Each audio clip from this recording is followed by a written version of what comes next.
बहू को लगता था कि उसकी सास एकदम गंवार और अनपढ़ है, लेकिन घर आए विदेशी मेहमानों से उन्हें फर्राटेदार बात करते देख बहू के पैरों तले जमीन खिसक गई।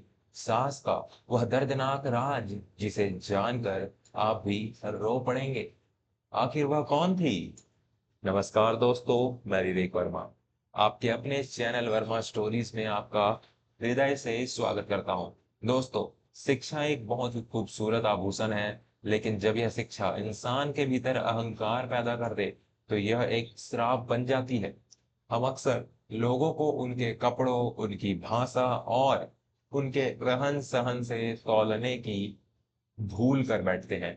हमें लगता है कि जो इंसान अंग्रेजी नहीं बोल सकता या जो आधुनिक मशीनों का इस्तेमाल नहीं कर सकता, वह जीवन में कभी कुछ नहीं कर पाया होगा।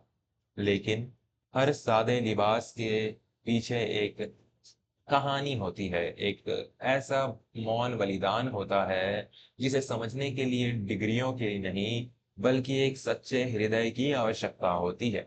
आज की हमारी कहानी भी एक ऐसी ही माँ की कहानी है, जिसके त्याग की गहराई को नाप पाना किसी भी आधुनिक शिक्षा के बस की बात नहीं थी। समीर और राधिका महानगर के एक बहुत ही पॉश और महंगे इलाके में रहते थे। राधिका ने व्यवसाय प्रबंधन यानी मैनेजमेंट में उच्च शिक्षा प्राप्त की थी और वह शहर की एक बहुत बड़ी कंपनी में मानव संसाधन प्रमुख के पद पर कार्यरत थी। समीर भी एक बहुराष्ट्रीय कंपनी में एक अत्यंत वरिष्ठ अधिकारी था। दोनों का जीवन बड़ी बड़ी गाड़ियों, सप्ताहांत की पार्टियों और महंगे होटलों के इर्द गिर्द घूमता था। उनके इसी आलीशान घर में समीर की मां सुलोचना देवी भी रहती थी। सुलोचना देवी का रहन सहन एकदम साधारण था। वे हमेशा सूती साड़ी पहनती, सिर पर पल्लू रखती और घर के एक छोटे से कमरे में अपना पूरा दिन पूजा पाठ और भजन कीर्तन में बिता देती थी। उनका स्वभाव बहुत ही शांत और संकोची था, लेकिन राधिका को अपनी सास का यह गंवार और साधारण रूप बिल्कुल पसंद नहीं था। राधिका को लगता था कि उसकी सास के कारण समाज में और उसके उच्च वर्ग के दोस्तों के बीच उनकी नाक कट जाती है। सुलोचना देवी को आधुनिक उपकरण चलाने नहीं आते थे। एक दिन उन्होंने रसोई घर में रखे बिजली के चूल्हे इंडक्शन स्टोव पर गलती से प्लास्टिक का डिब्बा रख दिया, जिससे वह पिघल गया। राधिका ने यह देखते ही घर सिर पर उठा लिया। आपसे कितनी बार कहा है माँ कि जिन चीजों के बारे में आपको कुछ पता नहीं है उन्हें हाथ मत लगाया कीजिए। आपको तो गैस चलाना तक ढंग से नहीं आता, ये सब आधुनिक मशीनें आपके बस की बात नहीं है। आप चुपचाप अपने कमरे में बैठकर भगवान का नाम क्यों नहीं लेती? राधिका ने बहुत ही तीखे स्वर में कहा था। सुलोचना देवी ने सिर झुकाकर बस इतना ही कहा, मुझे क्षमा कर दे बहू, मैं तो बस समीर के लिए थोड़ा सा दूध गर्म कर रही थी। उस रात राधिका ने समीर से बहुत शिकायत की। समीर, मैं तंग आ चुकी हूँ तुम्हारी माँ के इस गंवारपन से। कल मेरे कुछ बहुत खास दोस्त आ रहे हैं, घर आ रहे हैं। तुम अपनी माँ से कह देना कि वे अपने कमरे से बाहर ना निकले। उन्हें ना तो ठीक से बात करना आता है, ना ही उनके पास ढंग के कपड़े हैं। वे मेरे दोस्तों के सामने अजीब अजीब सी भाषा में बात करने लगती हैं। मुझे बहुत शर्मिंदगी उठानी पड़ती है। समीर अपनी माँ से बहुत प्रेम करता था, लेकिन अपनी पत्नी के सामने वह अक्सर मौन ही रहता था। वह घर में कलेश नहीं चाहता था। उसने दबे स्वर में कहा, राधिका वो मेरी माँ है, उन्होंने गांव में रहकर मुझे पाला है, उन्हें शहर के तौर तरीके नहीं आते। लेकिन इसका मतलब यह नहीं कि हम उन्हें उनके ही घर में कैद कर दें। राधिका ने मुंह बनाते हुए कहा, मैंने कैद करने को नहीं कहा है, बस यह कहा है कि जब मेरे मेहमान आए तो वे सामने ना आए। अनपढ़ होना कोई गुनाह नहीं है, लेकिन अपनी अनपढ़ता का प्रदर्शन करना तो बेवकूफी है। समीर चुप रह गया। अगले दिन जब राधिका के दोस्त आए तो सुलोचना देवी चुपचाप अपने कमरे में बैठी रही। उन्होंने एक बार भी बाहर आकर राधिका की झूठी शान में कोई खलल नहीं की। दिन बीतते गए। कुछ समय बाद समीर की कंपनी में एक बहुत बड़ी परियोजना प्रोजेक्ट आई। यह एक फ्रांसीसी कंपनी के साथ करोड़ों रुपए का एक बड़ा व्यावसायिक समझौता था।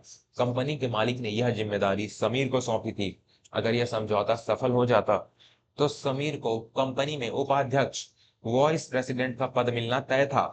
फ्रांस से 3 विदेशी प्रतिनिधि डेलीगेट्स भारत आ रहे थे, जिनका नेतृत्व श्रीमान ड्यूबॉयस कर रहे थे। समीर ने उन्हें प्रभावित करने के लिए एक योजना बनाई। उसने सोचा कि विदेशी मेहमानों को भारत की संस्कृति बहुत पसंद आती है, इसलिए क्यों न उन्हें किसी महंगे होटल में ले जाने के बजाय अपने घर पर एक पारंपरिक भारतीय दावत पर बुलाया जाए।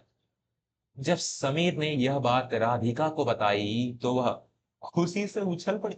ये बहुत ही शानदार विचार है समीर।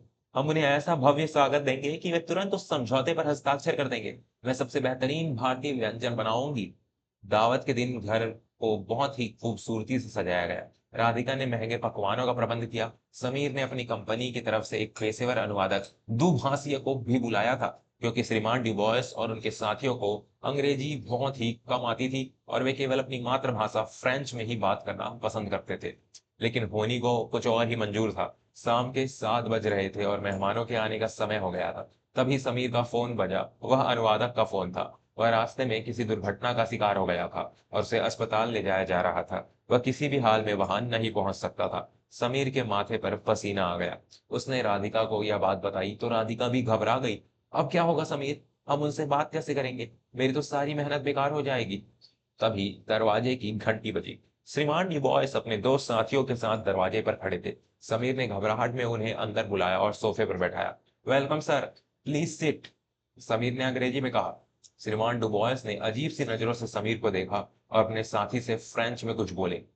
उनका साथी टूटी फूटी अंग्रेजी में बोला, श्रीमान डुबोयस अंग्रेजी नहीं समझते, क्या आपका अनुवादक नहीं आया? समीर ने हिचकिचाते हुए स्थिति बताई। मेहमानों के चेहरे पर निराशा और नाराजगी साफ झलकने लगी। राधिका ने बात संभालने की कोशिश की और उन्हें पानी और जूस पेश किया, लेकिन विदेशी मेहमान असहज महसूस कर रहे थे। व्यापार की कोई भी बात आगे नहीं बढ़ पा रही थी। समीर और राधिका उन्हें कंपनी की फाइल दिखा रहे थे, लेकिन वे कुछ समझ नहीं पा रहे थे। तनाव इतना बढ़ गया कि श्रीमान डुबॉयस अपनी जगह से खड़े हो गए और उन्होंने अपनी भाषा में अपने साथी से कहा, जिसका अर्थ था कि वे यह दावत छोड़कर जा रहे हैं क्योंकि यहाँ संवाद का कोई माध्यम नहीं है और वे इस तरह कोई भी समझौता नहीं कर सकते। समीर और राधिका के चेहरे का रंग उड़ गया। उनका करोड़ों का समझौता, समीर की पदोन्नति, सब कुछ उनके हाथों से रेत की तरह फिसल रहा था। तभी रसोई के दरवाजे से सुलोचना देवी हाथ में पारंपरिक मिठाइयों की थाली लेकर बाहर आई। वे मेहमानों के लिए अपने हाथों से बनी कुछ मिठाइयां लेकर आई थी। राधिका ने उन्हें देखते ही आंखें तरेरी और फुसफुसाकर समीर से कहा, इन्हें यहाँ किसने बुलाया? अभी अपनी गंवार भाषा में बची खुची इज्जत भी मिट्टी में मिला देंगी। सुलोचना देवी ने मेहमानों के हाव भाव देखे। उन्होंने श्रीमान डिवॉयस को अपने साथी से फ्रेंच में शिकायत करते हुए सुना। सुलोचना देवी ने थाली मेज पर रखी और फिर उन्होंने कुछ ऐसा किया जिसने उस कमरे में मौजूद हर इंसान की सांसें रोक दी। उन्होंने श्रीमान डिवॉयस की तरफ देखा और अत्यंत शुद्ध, स्पष्ट और प्रवाह वही फ्रेंच भाषा में कहा, महोदय, कृपया आप निराश होकर न जाएं। हमारे दुभाषिया के साथ एक दुर्घटना हो गई है, जिसके लिए हम क्षमा प्रार्थी हैं। अतिथि देवो भव हमारी संस्कृति का मूल है। आपके और मेरे बेटे के बीच संवाद की कोई कमी नहीं होगी। मैं आपके लिए अनुवाद करूंगी। सुलोचना देवी के मुंह से इतने ऊंचे दर्जे की फ्रांसीसी भाषा सुनकर श्रीमान डिवॉयस आश्चर्य से अवाक रह गए। उनका गुस्सा एकदम शांत हो गया और उनके चेहरे पर एक बड़ी सी मुस्कान आ गई। उन्होंने तुरंत फ्रेंच में उत्तर दिया, हे भगवान, आपकी फ्रेंच भाषा का उच्चारण तो पेरिस के निवासियों से भी अधिक शुद्ध है। क्या आप सच में हमारी मदद कर सकती हैं? सुलोचना देवी ने मुस्कुराते हुए हामी भरी और उन्होंने वापस सोफे पर बैठने का आग्रह किया। समीर और राधिका दोनों भूतों की तरह अपनी जगह पर जमे हुए थे। राधिका की आंखें फटी की फटी रह गई। जिस सास को वह कल तक अनपढ़ और गंवार समझकर ताने मारती थी, वह आज विदेशी मेहमानों के साथ उनकी ही मातृभाषा में फर्राटेदार चर्चा कर रही थी। सुलोचना देवी ने समीर की तरफ देखा और कहा, समीर, अपनी परियोजना की फाइल लाओ, मैं उन्हें समझाती हूँ। अगले 2 घंटे तक उस घर में एक अद्भुत दृश्य था। सुलोचना देवी बहुत ही आत्मविश्वास के साथ समीर की अंग्रेजी और हिंदी में कही गई व्यावसायिक बातों का फ्रेंच में अनुवाद कर रही थी। उन्होंने न केवल अनुवाद किया बल्कि व्यापारिक शर्तों को इतनी कुशलता से समझाया कि विदेशी मेहमान पूरी तरह से संतुष्ट हो गए। खाना खाने के बाद श्रीमान डुबोयस ने जाते जाते सुलोचना देवी के सामने सम्मान से सिर झुकाया और फ्रेंच में कहा, महोदया, अगर आप ना होती तो आज हम एक बहुत ही बेहतरीन अवसर खो देते। आपके बेटे का प्रस्ताव बहुत ही उम्दा है और आपकी वजह से हमें भारत में एक घर जैसा अनुभव मिला है। हम कल ही इस समझौते पर हस्ताक्षर करेंगे। मेहमानों के जाने के बाद घर में एकदम सन्नाटा छा गया। समीर और राधिका सुलोचना देवी के सामने हाथ जोड़े खड़े थे। समीर की आंखों में आंसू थे। उसने रुंधे हुए गले से पूछा, माँ, यह सब क्या था? आपको आपको फ्रांसीसी भाषा कैसे आती है? आप तो 5वीं पास है ना? आपने तो अपना पूरा जीवन उस छोटे से गांव में बिताया है। फिर आप इतनी जटिल विदेशी भाषा कैसे बोल लेती हैं? सुलोचना देवी की आंखों से भी दो बूंद आंसू छलक पड़े। वे उठी और अपने कमरे में गई। जब वे बाहर आई तो उनके हाथों में एक पुराना जंग लग हुआ संदूक था, जिसे वे गांव से अपने साथ लाई थी और जिसे खोलने की अनुमति किसी को नहीं थी। उन्होंने संदूक का ताला खोला और उसमें से कुछ पुराने पीले पड़ चुके दस्तावेज और एक लाल मखमल के डिब्बे में रखे कई सारे पदक मेडल निकाले। नहीं समीर, मैं अनपढ़ नहीं हूँ। सुलोचना देवी ने गहरी सांस लेते हुए कहा, मैं दिल्ली के सबसे बड़े विश्वविद्यालय से विदेशी भाषाओं के विभाग में स्वर्ण पदक विजेता गोल्ड मेडलिस्ट हूँ। मुझे फ्रेंच, जर्मन और स्पेनिश तीनों भाषाएं आती हैं। एक समय था जब मैं भारत सरकार के विदेश मंत्रालय में एक बहुत ही वरिष्ठ अनुवादक के पद पर काम करती थी। मैं बड़े बड़े राजनेताओं और राजदूतों के साथ विदेशों की यात्राएं करती थी। यह सुनकर राधिका के पैरों तले जमीन खिसक गई।